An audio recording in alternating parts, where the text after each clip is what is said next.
My wonderful people, consider the one where they happen now, so they talk. They say the president Bola Ahmed Tinubu is about to use the money that made for pensioners, which is the people that will go pension, even you that working now in Nigeria. When you go pension, that means you will not have money, government will not have money to pay you. So President Bola Ahmed Tinubu, the president of Federal Republic of Nigeria, want to use this money for another project in Nigeria.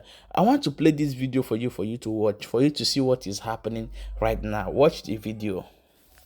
So guys, this was the strong warning Rufai fired at Tinubu when it was announced that the Tinubu's government planned to use the money that has been saved by pensioners in the country to fund his so-called projects. Nigerians, take a look.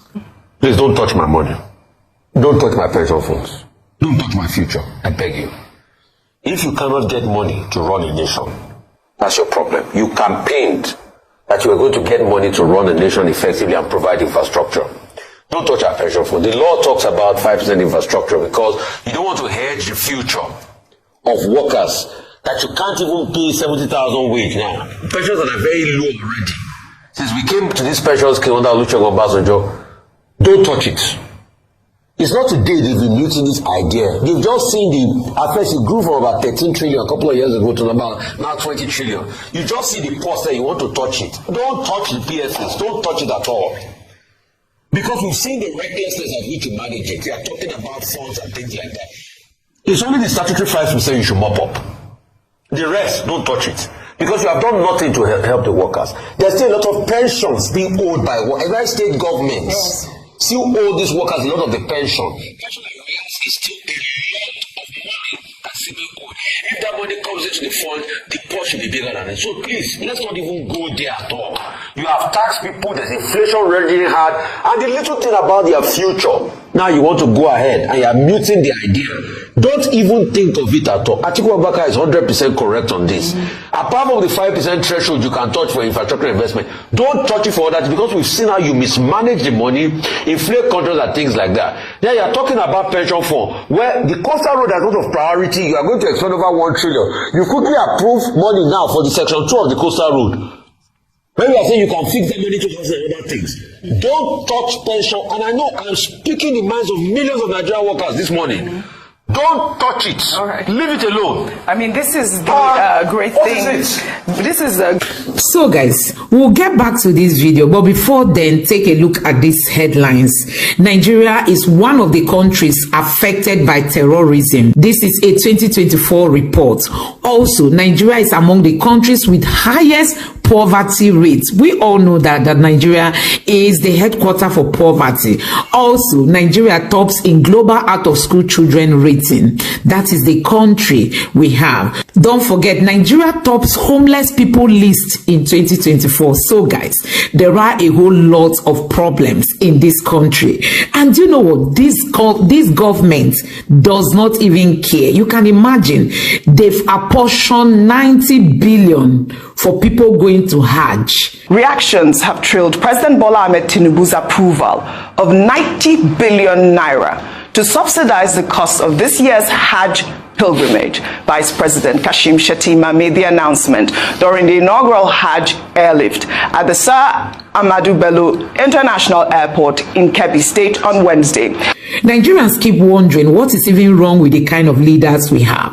Why is it that nobody is thinking that Nigeria has homeless people, the most in the entire world? We have more of the out-of-school children in the whole world. Like you've also seen the other headline, in terrorism, Nigeria is there. In poverty, Nigeria is there. In out-of-school children, Nigeria is there. I mean, in all those bad lists anybody can think about, Nigeria is there.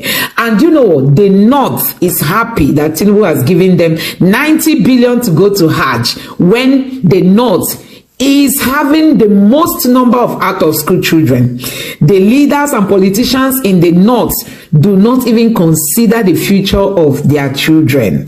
Nigerians, all this and more you are going to be hearing and listening to in this video. Let me just allow you listen to this video. Take a look. presidential candidate of the People's Democratic Party in the 2023 elections, Atiku Abubakar, has faulted the Minister of Finance and Coordinating Minister of the Economy, Wale Edun, and the federal government's plans to deploy 20 trillion naira of pension funds for infrastructure development in Nigeria. The finance minister revealed the plans at the Federal Executive Council meeting on Tuesday, stating that the government is focused on tapping into domestic financial resources for national growth, adding that it was a significant step towards driving economic progress and addressing critical infrastructure needs. Let's take a look before we take Atiku's reaction. The fact is that even before we start looking to foreign investors, we start looking to foreign funding, there is available in Nigeria long-term funds to fund infrastructure projects. And it's within the pension, life insurance and investment fund industry generally. There is upwards of 20 trillion naira available, and much of it is in short-term funding that it doesn't need to be. Pension money is long-term. People save over their lifetime for their pension. And so, in conversation, in consultation, collaboration and cooperation with the private sector, we are now able to announce, and with the full knowledge and support of all parties, that there will be an initiative to fund growth through investment in infrastructure, including housing, provision of mortgages, long-term mortgages, 25-year mortgages at relatively low interest rates. Initially, of course, the government will stand back and provide some support, particularly in this era of high interest rates. But eventually, as interest rates come down, there should be less role for the government through providing, for example, guarantees and so forth. Rufai, of course, you know, this is coming at a wrong time. A lot of Nigerians have condemned this actual action because, like you know, pension funds can only contribute about 5% on, you know, infrastructural development. So we need more explanation as to, you know, how these monies will be dispersed. But, you know, Atiku, you know, condemned it as well, and his tweets reads in part: he provided no useful details, such as the percentage of the funds to be mopped up from the pension funds. Even at that, this move must be halted immediately. It is a misguided initiative that could lead to a disastrous consequence on the lives of Nigeria's hardworking men and women who toiled and saved and who now survive on their pensions, having retired from service. It is another attempt to perpetrate illegality by the federal government. The government must be cautioned to act strictly within the provisions of the Pension Reform Act of 2014, along with the revised regulation on investment of pension assets issued by the National Pension Commission. There are no easy ways for Mr. Edun to address the challenges of funding infrastructure development in Nigeria. He can't cut corners. He must introduce the necessary reforms to restore investor confidence in the Nigerian economy and to leverage private resource skills and technology. Rufai, over to you.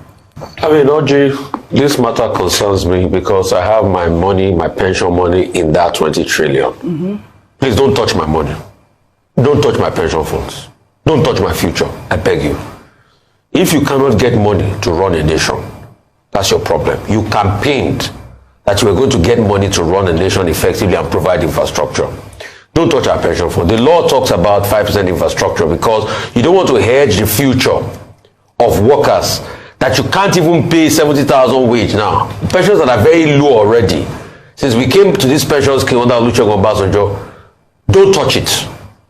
It's not today they've been muting this idea. They've just seen at first it grew from about 13 trillion a couple of years ago to about now 20 trillion. You just see the post there, you want to touch it. Don't touch the PFAs. Don't touch it at all. Because we've seen the recklessness at which you manage it. You're talking about funds and things like that. It's only the statutory 5% you should mop up. The rest, don't touch it.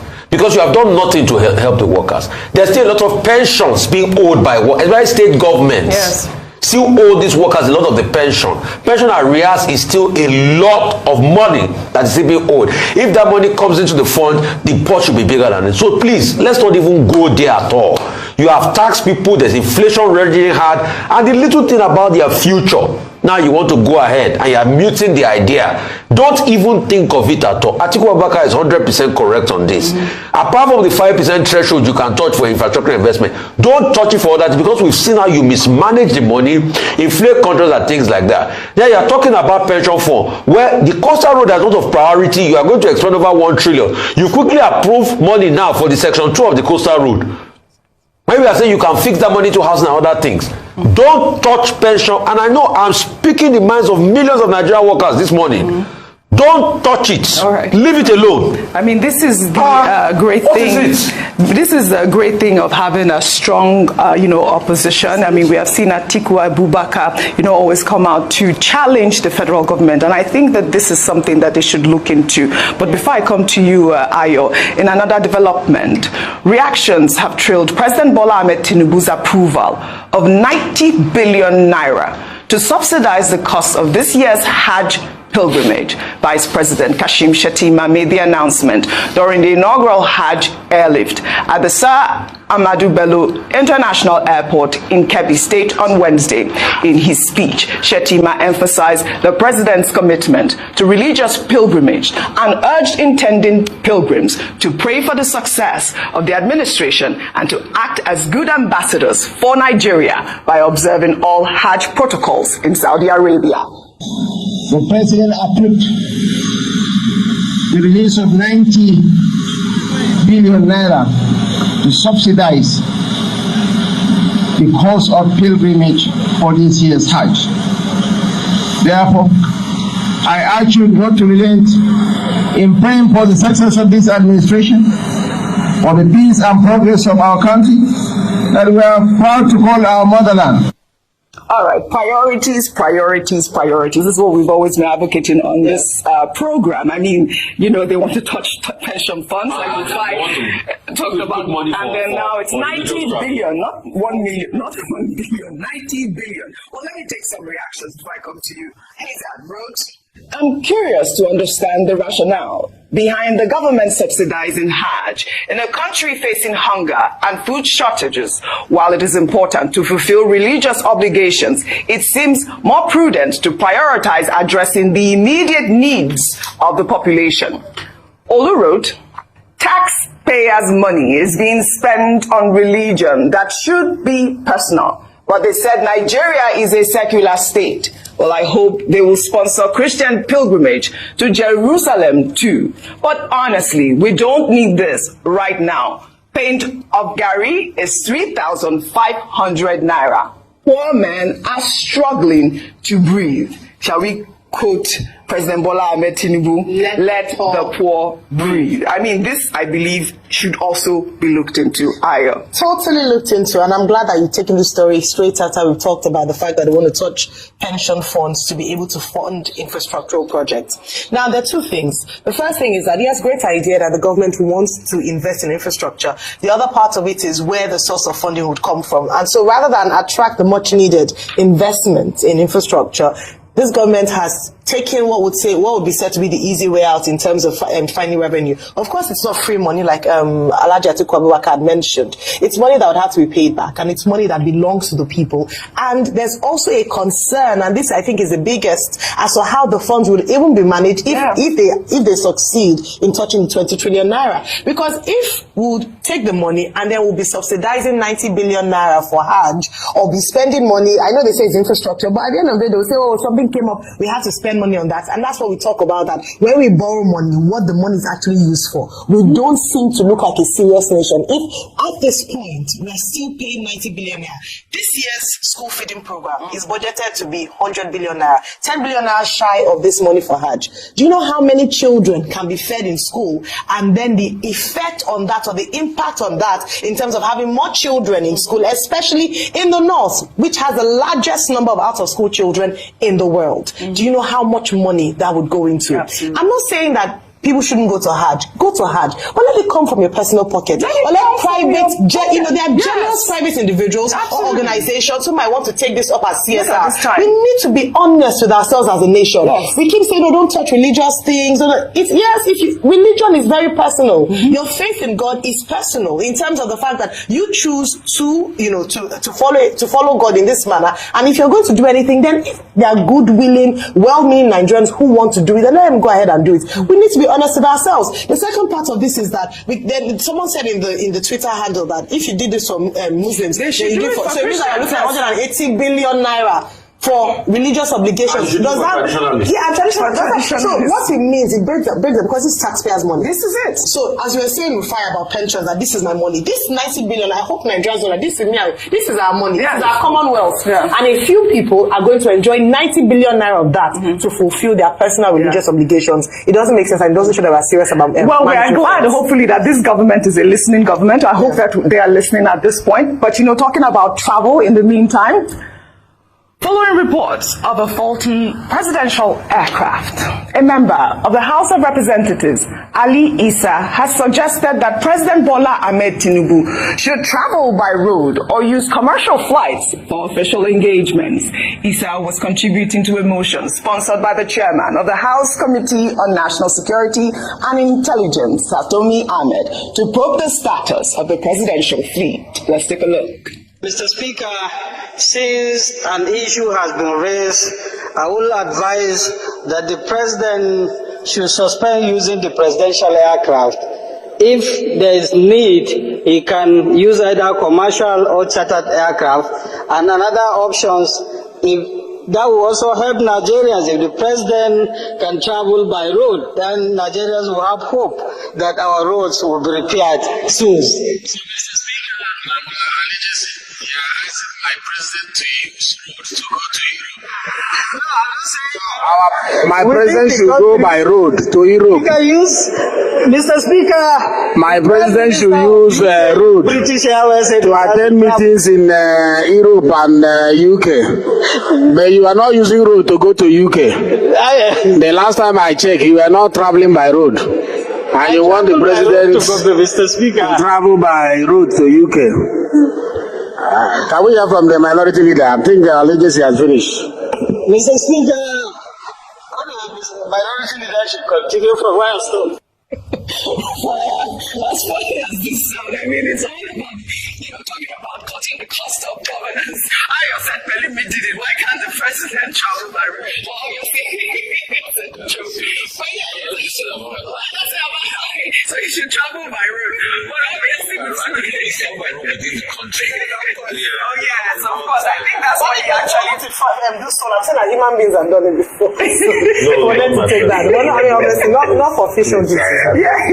But it speaks volumes about what we're now facing. I mean, the story that came out as regards some skirmishes with a plane, and even the second one, the vice president's plane not being able to go out of the country because of the plane and everything.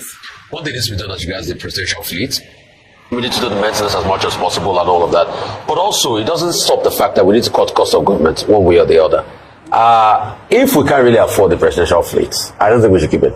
Mm-hmm. I think part of it is, and it's not a big deal, we've had leaders of the world fly commercial. Yeah. You can just, appropriate a proper flight for them and all of that, or do charter and all of that. But the question is, can we increasingly afford it? That's a big question. As regards road travel, yes, the president does travel for road, but shorter proximity and things like that. I think increasingly the argument should also be about cutting the cost of running the presidency itself. Look at the case where we're talking about the presidential yacht that some people claim we didn't pay for and all of that.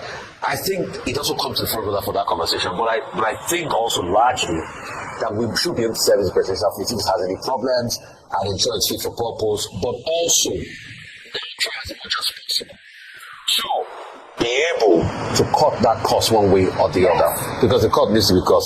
And this also brings forward the conversation where you now start seeing pictures of some time ago when the president's son was using the presidential jet. No, the presidential son should be able to fly his own,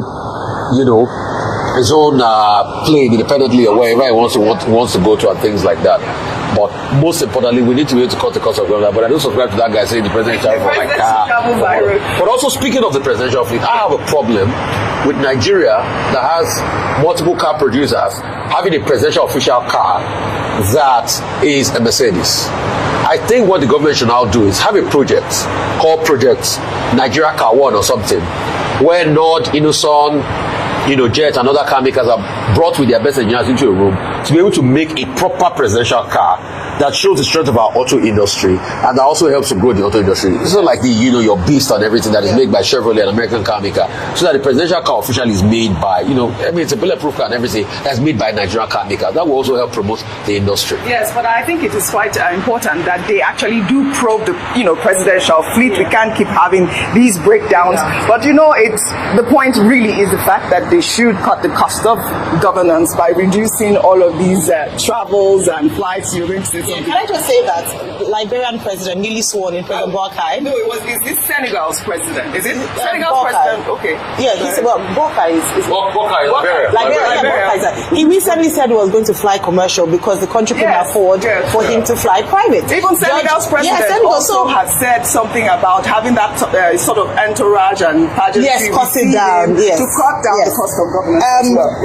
The former president of Botswana also did that as well. So it's not new. I'm trying to say that it is okay, it is normal. It is not out of the ordinary for a president to decide that he's not going to fly private or fly with the presidential fleet, that he will fly private, he will fly commercial, at least a chartered flight, a chartered commercial flight in order to save costs and cut the cost of governance. Beyond the president, OJ, I was speaking to Rufai yesterday and I was saying, how many governors do you see on commercial flights? That's because governors must fly around. So a lot of them fly private jets. A lot of them are that in terms of moving around, and it's a cost to the taxpayers, including states that cannot generate IGR to take care of their people. Are flying private with that entourage when they cannot afford it. Why can't they fly business, private or first class, or even sit with the pilots? Just so that but at least there's something that it shows. It demonstrates the fact that I'm in touch with the fact that we cannot afford it, and I cannot afford to be living large, or my people are suffering, people are hungry, people cannot go to school, and yet what's on my mind is not just flying private, but even sometimes stopping the movement of planes at certain time because you're asking a particular flight to wait because you're late. We need to talk about these things. Wastages in government in a country that is currently on its knees when it comes to revenue. That is one of the highest number of unemployment in this country has a private jet that services their governor. See what we're talking about. Well said, guys. We'll take another story. In Niger State, where the planned forced marriage of 100 girls, some often by insurgency, has sparked outrage among many Nigerians, including the Minister of Women Affairs, Sh0ćk who lodged a petition with the Inspector General of Police and sought a court injunction to prevent the marriage of the girls. The controversy erupted following an announcement by the Speaker of the Niger State House of Assembly, Abdulmalik Sarkin Daji, who was to sponsor the wedding, but later withdrew his plans after the minister's petition. However, the Niger State Imam Forum, made up of chief imams of Friday mosques and Islamic organizations, have vowed to go ahead with the wedding. The forum said the wedding should go on because it did not contravene the sections of the Nigerian Constitution and teachings of Islam. I mean, this I cannot believe. The speaker has said that he's not going to go ahead. I don't understand why these people would let lawmakers do their job. This is against the Child Rights Act. I mean, these people, these children, have they asked for their permission? Have they, told them who they are getting married to? We need to know these things. But I'm proud of the Minister of Women's Affairs, Sh0ćk. This is a good one. She went straight to do that, right? Yes, absolutely. She did really well at this point. And we're talking about Sh0ćk at this point. We are, yes, absolutely. She did very well. She did very well. I mean, good one. Well, meanwhile, in Kano State, Shafiu Abubakar, a resident of Gezawa local government area of the state, on Wednesday set a mosque on fire, leaving at least 6 worshippers dead and several others injured. Abubakar was said to have used petrol to light up the mosque while about 40 worshippers were praying. He told the police that he perpetrated the act because members of the mosque had forced him to marry a girl that he did not like. The police, on the other hand, said preliminary investigations revealed that the incident was not a terrorist attack. This is an unfortunate incident. We have seen it, an individual going to the mosque with a locally prepared bomb and exploding it in the mosque. From the interim investigations we have conducted so far, we got to know that it's not, and it has nothing to do with terrorism. The person that detonated the bomb, we have already arrested him actually, and he's making useful information for us. For now, we have about 24 victims. We just lost one of them. Oh, may their souls rest in peace. This is a horrible incident. But as you can see, the police, appears to be downplaying this incident. I mean, this would make, global headlines at this point. This, for me, is a terrorist attack. You tried a locally made bomb. You went into it. At least 24 people are suffering several degrees of burns in the hospital right now, suffering at this moment. But you can hear what the guy said. The reason was because of some sort of, forced him to marry or some. He premeditated. Yes. He planned the attack. And the fact that he was forced to marry, if your marriage is not working for you, you can also dissolve it. Yeah. So it's not tenable at all. And I think he needs to face the full wrath of the law. He planted a terrorist attack that led to the killing of about 24 people. I know religion is a very touchy issue in this country, and that's why I want to go back to Uju Kennedy Ohio. I say, I stand with you, Minister. Please do not get deterred. What you've done is the right thing. How about this lawmaker saying, let's put these girls in school? Recently, President Tinubu's wife, Oluremi Tinubu, great woman by the way, launched an alternative school. How about you saying, Madam Tinubu, please, we want you to bring alternative school to Nigeria so that these girls can also get a right. You want to push people into marriages because you know they are not empowered, they can't make any impact, and you want to continue the cycle of poverty and slavery where they give birth to children that are disadvantaged and now lead the next group of out-of-school children that will now in turn become the insurgents and be used for all sorts of nefarious vices? Is that what you want to do? How about saying, okay, let's set up a school, we can set them up, vocational studies, we can give them skills, make them somebody in life, empower them. Why is it always the short route? Just like what happened with the terrorist abuse that came back the other time and say you want to marry them off. Why is it always marry them off? What if the man you marry them doesn't have the financial capacity to take care of them? How about empowering the girl child? And that's why you see that some states are still reluctant to have the child. I remember the protest, the child ran up. I remember the protest, the child not died. And we have to push for something. Where some senator was saying he wanted to marry somebody, So please, let us not allow this happen in society. The police should call a spade, and this one should be taken to court. How can you keep people like that? So guys, these are the same infrastructure that Buhari boasted he built for Nigerians. All the Abacha loots that were returned, all the money they borrowed, they told Nigerians that they were using it to build infrastructure. Now, this same APC government has taken over. They can't get money again. No country is borrowing money again to Nigeria. Investors are not coming. And you know what? Tinubu said he wants to tamper with the money that pensioners have saved. I mean the pensioner fund. That is where Tinubu is saying he wants to take money to fund his projects, and Nigerians are shouting. These are money meant for poor people, old men. This is money that some of them are depending on to take care of their families. And today the government of Nigeria, because they can no longer lay hold on foreign borrowing, no country is willing to borrow them money. Investors are not coming. Instead of them to ask themselves, why are we in this mess? They want to tamper with the money that have been saved by poor workers.